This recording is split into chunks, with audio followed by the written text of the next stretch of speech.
Hey, hey, we are going live in just a minute. We're getting it all set up. Welcome, welcome, welcome. Let's see here. We're trying new things today here at Bold Women's Society. So we're trying to learn how to do all of the things. Welcome, welcome.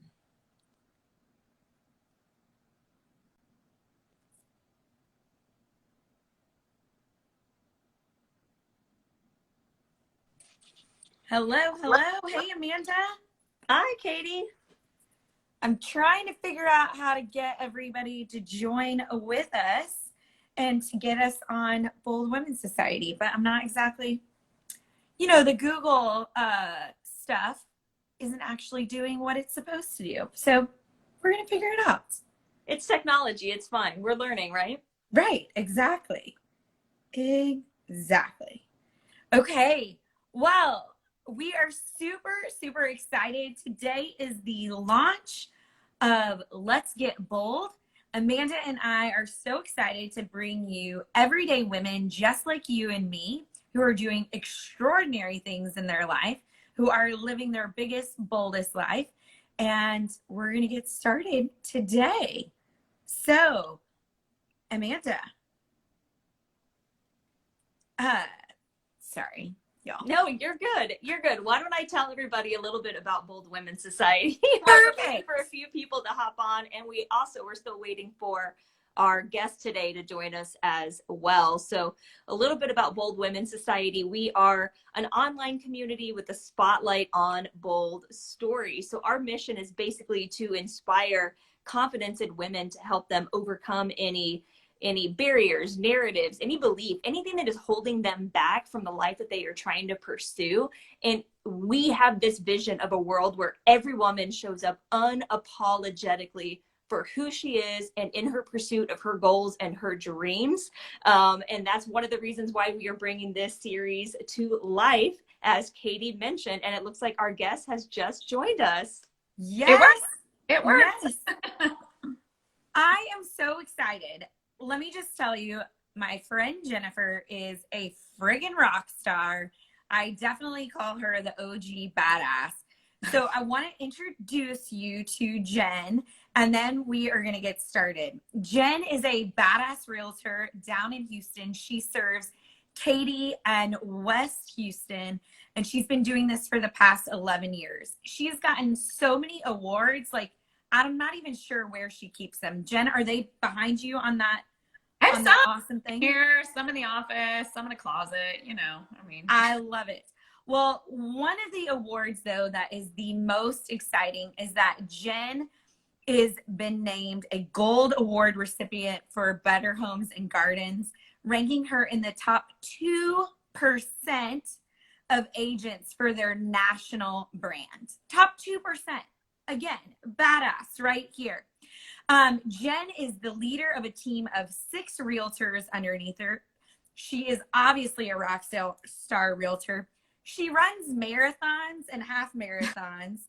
She is the awesome mother to 2 gorgeous girls. She is adored by her husband named Todd. And I will say this, and as someone who's married to a Red Raider, Jen is definitely the biggest Red Raider that you have ever met in your life. I think you can see one of my helmets back there behind me. I love it. The only thing that I have found out that Jen cannot do is she cannot cook. She burns water. Can't do it all. You can't be good at everything. That's right. Well, Jen, thank you so much for being here. So we want to kick it off. So tell us your story. How did you get into real estate? How did you make this jump? Well, first of all, thank you guys for having me. I'm so excited to be on. I love badass women. I love, I cheer when I meet like a smart, badass woman. Like, it gets me excited. It doesn't, I hate it gets the fact that people think it's intimidating. Like I love it. I love smart chicks. I love people that are like out there doing what they want to go after. So thank y'all for letting me join you. So yeah, so I'm a realtor down here in Houston, have a real estate team. Started my team about 3 years ago now. Before that, it was just me.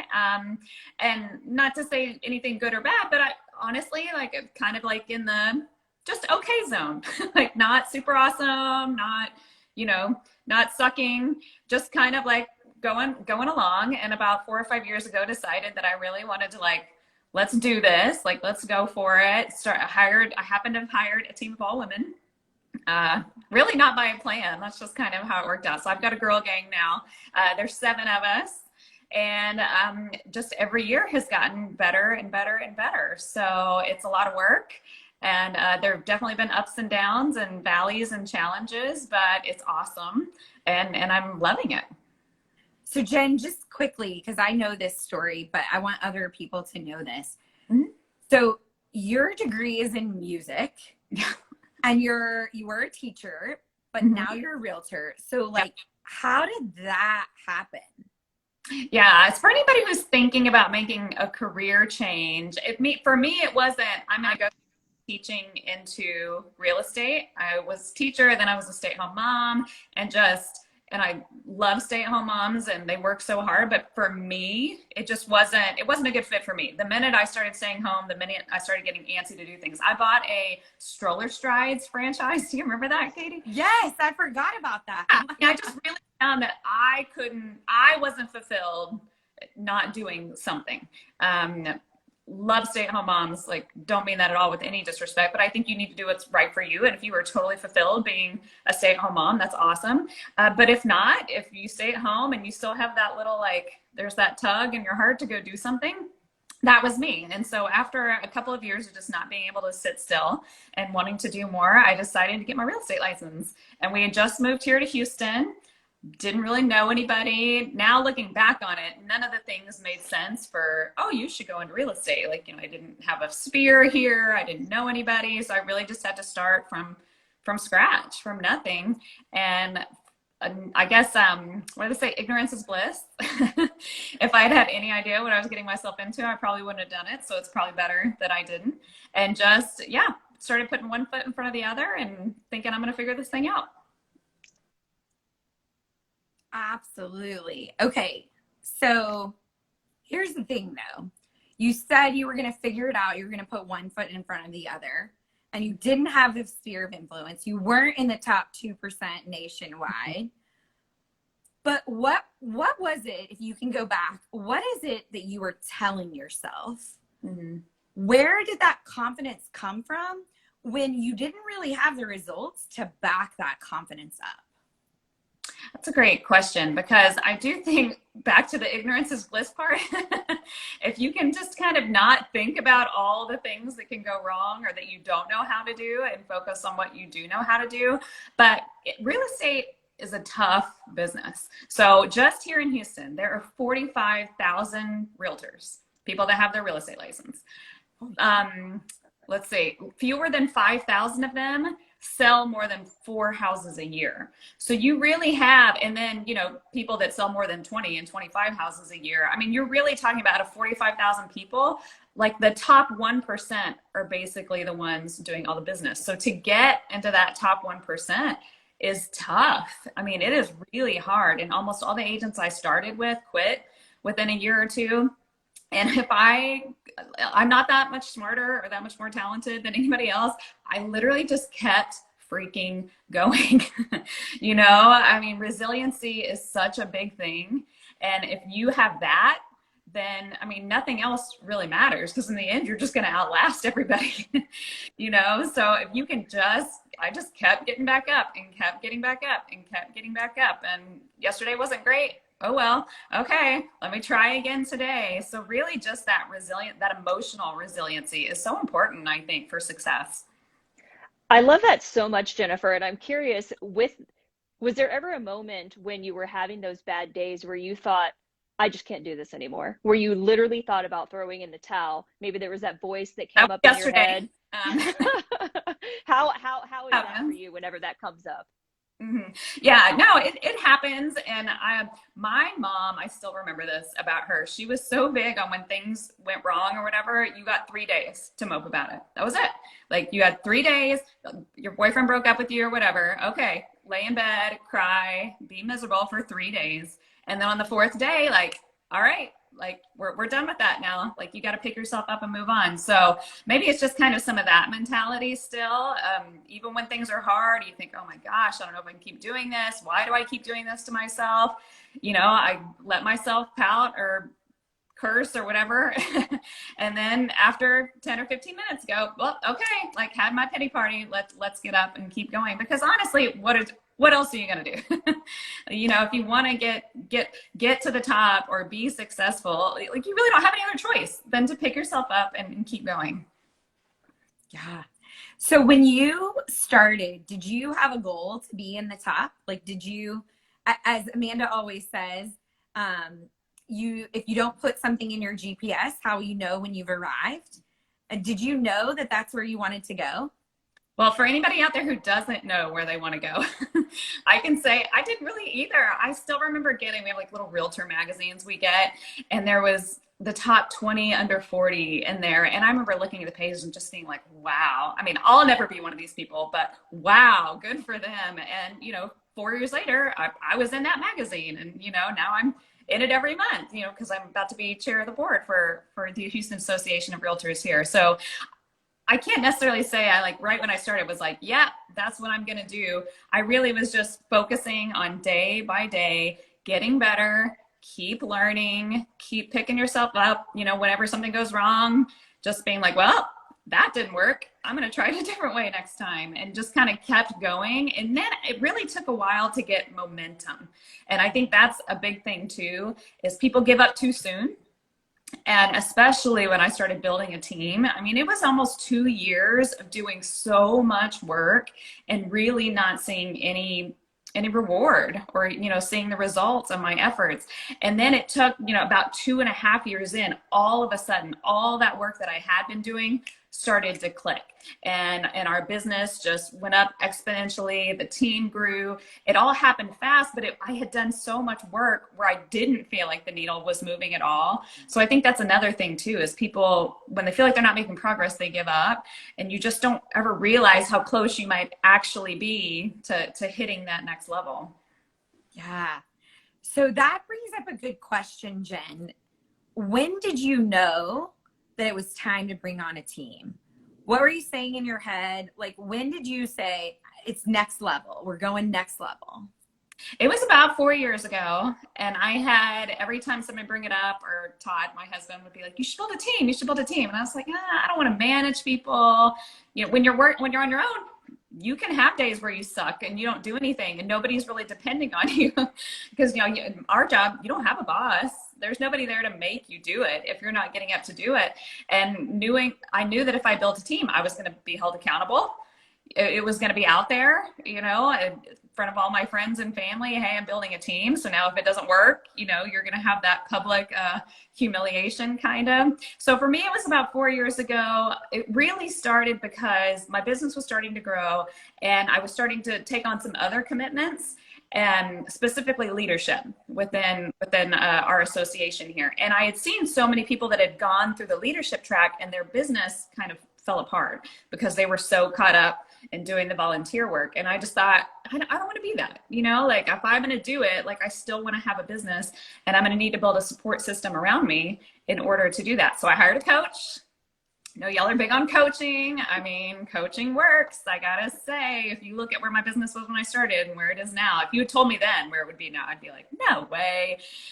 So it really worked. Somebody just to help me practically, okay, here's what you need to do next. And here's what you need to do next. And things that I wouldn't have even known that I needed to do, because I had somebody who had already been through it and was further down the line and could then, you know, look back and say, yeah, you do this and you do this and you do this. And so that helped a ton, the coaching, and then just keeping my head down, kind of putting on blinders, not getting distracted by what's going on around me, or especially in my job, it's very sales focused. It's very awards focused. It's really easy to you know, think you're doing so great, and then you look around and somebody's got something better, and you get totally demotivated. So for me, I just really figured out, like, I'm just going to put my blinders on. I'm just going to do what my coach tells me, and I'm just going to keep going. And you look back now 2 or 3 years later and you're like, oh my gosh, look how far I came. It didn't feel like it at the time, but you know, there was just those little steps, one after the other. It's just that hindsight, right? And you hit on two really big points there that we talk a lot about in Bold Women's Society. One of them is stopping the comparisonitis, right? Keep your blinders on. It's bettering yourself every single day. And that's what you were talking about, right? Continually to just better yourself, take every day at a time. And then the second thing was that realizing that you don't have to do it alone. We have community, and we, like, at Bold Women's Society, have built a community for a reason. You spoke to that with, like, leaning in on a coach, right? Somebody who's been there, who has done it before you. There's no need to reinvent the wheel. And once you wrap your brain around that, everything changes. It really does. I think you get to a certain age and you just assume that you know most everything there is to know. You're like, I've lived 40 years, like, surely I know everything. And that has kind of been the biggest aha for me this last few years, is realizing that, like, Katie, you know things that I don't know. And Amanda, you know things that I don't know. And I know things that you don't know. And so really learning from other people and being open, like, you'll be shocked at what you don't know. Yeah. Absolutely. Yeah. Well, and so in thinking about that, what is the next bold goal that you have? What are you striving for right now? What's next level for you? So for us, obviously I'm in a sales focused career. So, but not focusing on sales. The reason I got into this job in the first place is because I love to help people. And so I'm really counting us, measuring our success by the number of families that we're able to help. So not necessarily like, and we sold 30 million, but, you know, measuring how many families we get to serve. And so for us as a team, my next, like, benchmark is, I really want us to serve 100 families in a year. And so we're kind of inching our way towards it. I think we're going to get close this year. I don't think we're going to get quite there, maybe, who knows?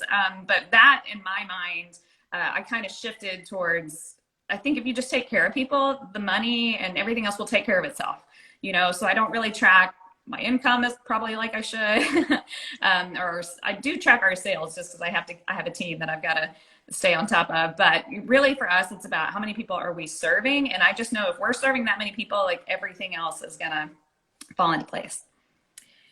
You know, one of the things that I want to uncover for people, Jen, is that I think a lot of people see you on social media, and especially people who know you, but maybe even people who don't, they just think, oh my gosh, she has the life, right? Like, you and Todd and the family, you travel, you take the kids to Disney World, like sneak surprise, take them. You have a beautiful home and a beautiful pool, and right, like, they get to see all of these things. I think one of the things that's really interesting from my perspective is we've been on many trips together, and one trip we were on just a few years ago, Jen and I were roommates for our girlfriends' trips, and Jen worked almost every single day. Yeah. Like, she was up working. You were hitting the gym every morning. And I think sometimes people don't see that sacrifice that you might have made. So talk to us a little bit, just for a minute, about what do you have to sacrifice to be in the top 2%? What does that look like for people who are thinking, oh my gosh, I really want to get there? Yeah. So one of the things that I know people probably don't want to hear, that I swear to you it makes a difference, is I started seeing a huge increase in just everything in my life when I started getting up earlier. I mean, if you have 2 extra hours, like if I'm getting up 2 hours before you, Katie, and I have 2 more hours in my day, and then you multiply that over a month and then over a year, how much more time I had to get things done. And so I know, like, trust me, for the longest time, I did not want to do it either. And as a mom, it actually started because of my daughter. She had to be at school for volleyball practice at 5:45 in the morning, which meant I had to start getting up at 5. And while, as women, you know, something I never would have done for myself. Oh, Jen, I think we lost you. Yeah, we lost your audio. Oh, I don't know if Jen can hear. Jen, can Jennifer, you give us a thumbs up if you can hear us? can you hear us? Okay, because we can't hear We you. can't It's hear you. strange. This is what is awesome about technology and maybe not so awesome. Oh, did you come back? Can we hear you now, Jen? Nope. Nope, Hey, technology's Jen, still getting the best of us. what if you want to pop off and I'll re-invite you?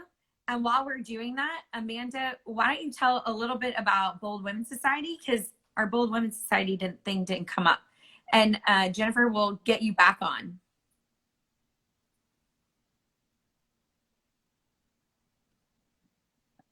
Is that working?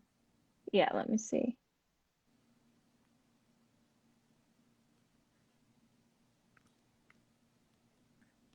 I don't know why. So for those of you who joined us a little bit late, because we did kick off at 11 a.m. Central, a little bit about Bold Women's Society. We are an online community with a spotlight on bold stories, and you are witnessing our first IG Live that we were doing. We want to bring real women to you who are overcoming and striving and hitting goals, and who are just bold and ambitious and are just living their best life. And we want to be able to bring these conversations to you.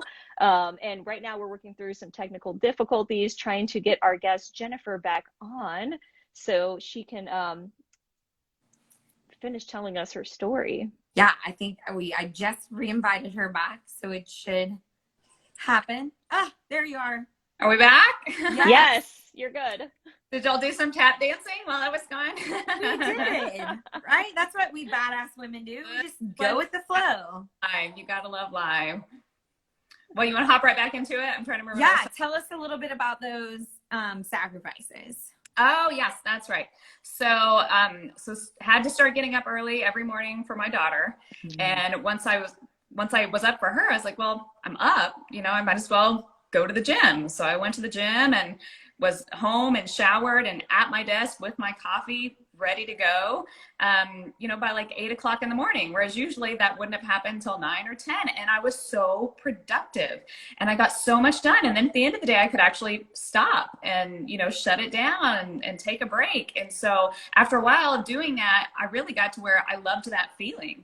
You kind of get addicted to that feeling after a while, which I know is hard to believe. So, so that was one thing, is just, getting up early. I know nobody wants to hear it, but I swear to you, it makes a difference.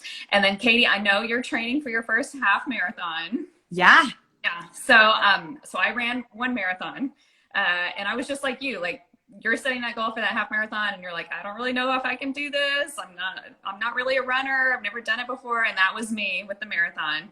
But I had a training schedule and I got up every morning and did it. And the thing I'm most proud about is not that I'm proud that I ran the marathon and then I finished it, but I'm so freaking proud of that piece of paper where I X'd off every single thing for 5 months. And I'm also proud because 90% of it happened in the dark by myself outside before anybody else was awake. So like nobody saw that part. You just see at the end, like the medal, and everybody commenting like, oh my gosh, you ran a marathon. So, I am the most proud of when it was freaking cold out and it was 5:30 and I didn't feel like it, or it was raining and I got my butt out of bed and I went out and did it without anybody there to make me do it. Like, you're going to learn a lot about yourself, actually. I learned a lot of life lessons while you're running all that time. You have a lot of time to think. So you're going to learn a lot about yourself too. But that's the stuff that nobody sees. It's the stuff that nobody sees. Yeah. I love that so much. And I'm curious just to expand on that a little bit. So just hearing you say that, what is a piece of advice that you would give others out there who are also trying to reach a big goal, Katie doing her half marathon, or, whatever, if they're trying to get a promotion or start a business, what is the advice that you would give to that person? Well, similar to the running schedule is when I set that goal and I had to train for 5 months, when I was doing those first few weeks, I wasn't thinking about 26 miles. I was thinking about today I have to run 3 miles. And then the next day, like today I have to run 4 miles. And that's just all I would let myself think about. And I just heard, it was like a female CEO recently speaking. She was like, it's not about having everything figured out. It's just about having the courage to take the next step. And it takes courage. I mean, like, if it wasn't scary, you would have done it already. So just focusing on that next little bit in front of you. And then you'll see, Katie, like pretty soon you'll be like, you'll be running 9 miles and 10 miles. Don't think about that right now. Right now, just think about what do you have to run tomorrow? And that's all I would let myself think about is the next day. Because if I started to think about it all, it would be too big. So just focus on the next step. It's fascinating that you say that, because this morning I did 3 miles. And about 1.5 miles in, I said to myself, I'm like, there is no way I'm going to be able to do 13 miles. Yes, yes. And then I reminded myself, that's 16 weeks and 5 days away. You have plenty of time. Exactly. The other thing that I learned through all of that is the first mile is actually the hardest. And I think that's probably the same in life, because you were dead asleep. Now you're trying to like get your body going. And I don't know if you run the same route every day, but I would run basically the streets in my neighborhood. And I mean, by the time I had been doing it for 5 months, I knew the tree. I was like, when I get to this tree, literally 1/4 mile in, I'm going to be tired and I'm going to want to quit. And I'm going to think, well, if I can't run this far, how in the hell am I going to run 26 miles? And I learned if I would just push through that, actually, miles 3 and 4 and 5 are easier, because like everything's cranking by that point, So really just getting through that first mile is the hardest part. Oh, it's so true. It's so true. Yeah, I've done 4 half marathons, and I think that every single training situation has been completely different. Mm-hmm. And I think the biggest part, like you said, is just getting started. Yeah. Once you get past that hurdle, and I think that you could equate that to so many things in life. Picking up a new project, starting a new hobby, getting a new job, starting a business, whatever it is, it's just getting started, trusting yourself to get started. And then once you get into it, I always found that like once you got into mile like 5, 6, 7, like you started getting into this groove and you were just in a pace and you're like, I could run forever. Yeah. until you can't, right? It didn't feel that way at 1/2 mile. At 1/2 mile, you felt like, oh my gosh, I'm never gonna be able to do this. This is so freaking hard. So you just got to push through the hard parts, and then it's not all hard. And I think that's true of success too. I mean, some days are going to be really hard. Some days, like everything's going to be clicking. All the cylinders are going to be firing, So it's not all this and it's not all this. It's a lot of this along the way. That is such a tremendous just story about what life is like. It really is. That it's a microcosm of what you're going to go through in life. And Jen, we cannot thank you enough for jumping on with us and being our first to help us kick off Let's Get Bold. Oh, I'm the first one? Yeah. Yes. Yes. So again, I don't know if you know this. I probably haven't told you, but I have admired your work and your ethic and your success and your tenacity for so long. And I know that when I started Bold Women's Society, there was so much of you that I focused on. Like, you are one of those badasses that I model my life after, because I know that you do things even when they're hard, even when they're tough, even when you don't want to do it. And so I'm proud to call you my friend, and I'm honored to get to learn from you. And so we want to know, where can our audience find you? Where do you hang out the most on social media? Let us know so that they can keep following you and your journey. And if you're in Houston, you got to use the Katie Goodlife team, Jen and her team, to buy a house or 10. That's right. Thank you. And you know what? So I actually get called Katie all the time. I live in Katy, Texas. And so our website is katiegoodlife.com. On Instagram, I'm at Katie Goodlife. A lot more fun in my stories. If you follow, I'm like terrible about actually posting, but I'm in my stories all the time, just kind of sharing. If you really want to see the behind the scenes and the ups and the downs of everything, that's probably the best place to go follow me. But proud to be called Katie, even though that's not me.